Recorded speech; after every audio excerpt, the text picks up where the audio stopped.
All right. So far, ways to prove triangles congruent. Side, side, side. Side, angle, side. Angle, side, angle. Angle, angle, side. Okay? Those are 4 ways of proving triangles congruent. Now, in this one, we have side, side, angle, which I told you guys you can't use side, side, angle. But when it's a right triangle, then we can use side, side, angle because in a right triangle, the Pythagorean theorem works, so we can always figure out what the other side is. So then, if they're matching, then it's side, angle, side. So side, side, angle does not work, but it works for side, side, side. But we have a special name for this. It's called HL. And what does HL stand for?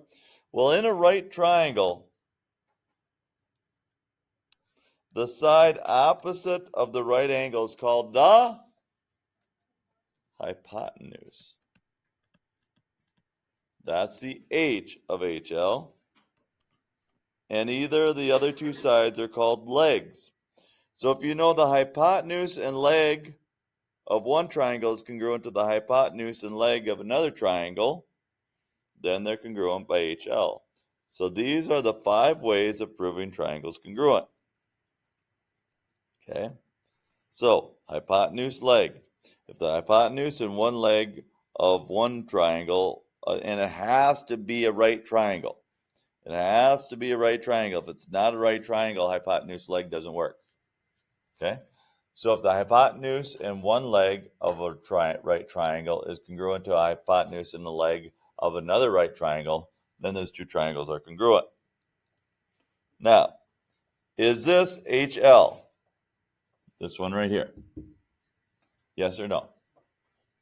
Yes, because we know the hypotenuse of each, and we know the leg of each, and they're both a right triangle. Is this hypotenuse leg? Not yet. What else would I have to know for this to be HL? YZ has to be 6. If I know YZ is 6, then it's HL. Okay, then it's HL. Okay, now, look at this proof. It has a lot involved. Okay? We want to prove this big old right triangle here is an isosceles triangle. And these marks are only for this and this, for AE and ED. They're not marks for this whole side and this whole side. So we want to prove the big one's an isosceles triangle. Okay? So to prove that, we need to prove like either AC is congruent to AB or angle C is congruent to angle B. One or the other. So we take what we're given at the start. FD is perpendicular to AB, FE is perpendicular to AC. That's up in our givens. That means these are right angles. That is, what's the reason for that? Given. And since FDA is equal to FDB, which is 90, and FEA is congruent to FEC, which is 90, we have a right angle, because these are perpendicular, okay, because it says they're perpendicular, then we have right angles here and we have right angles right here. So we have a right triangle here and a right triangle here. So because they're perpendicular, then they're equal to 90 degrees. That's definition of perpendicular lines, or definition of being perpendicular.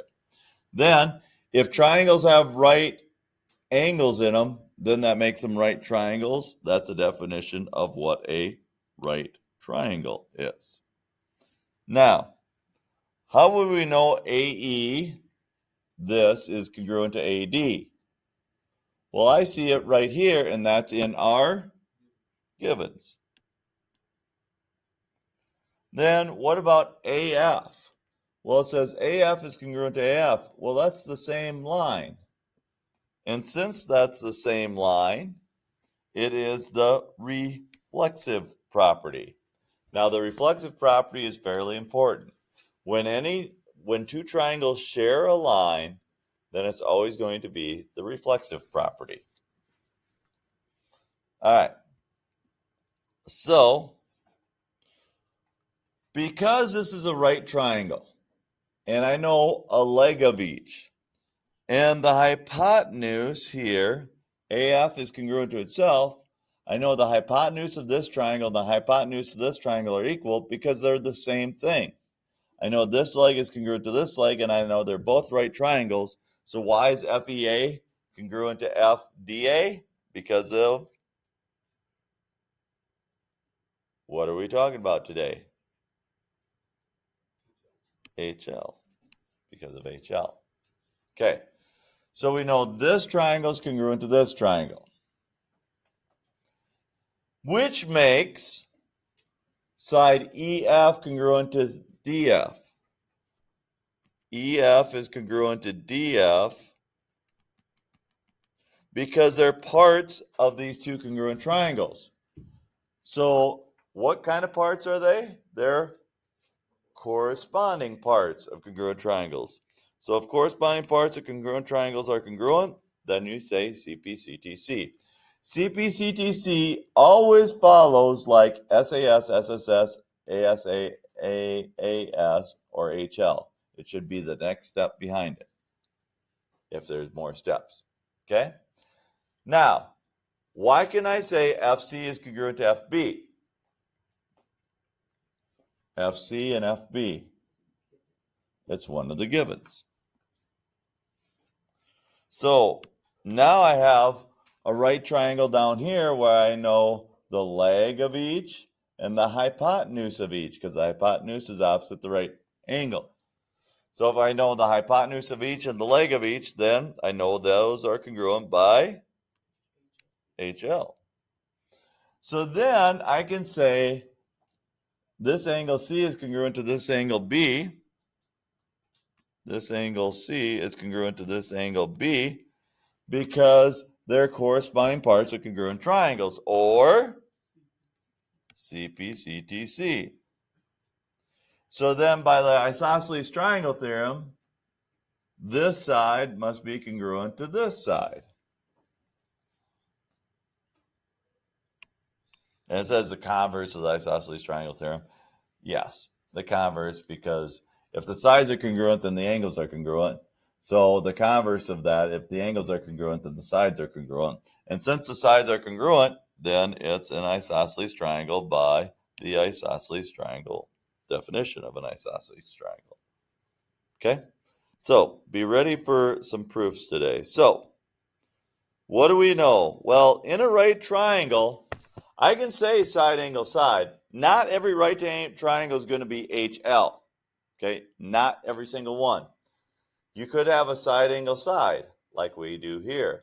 You could have angle side angle, like we do here. You could have angle angle side, like we do here. Or we could have HL in a right triangle. Okay? So those are different ways of proving triangles congruent. So I will put out the assignment, and because I don't want to have a test on Friday in here, because I don't want to get in trouble from Mr. Shaw for having a test on Friday, we're only going to do one section today. And then we'll do a quiz in one section on Wednesday, and we'll do a review on Friday and take the test next Monday. So that's what's up.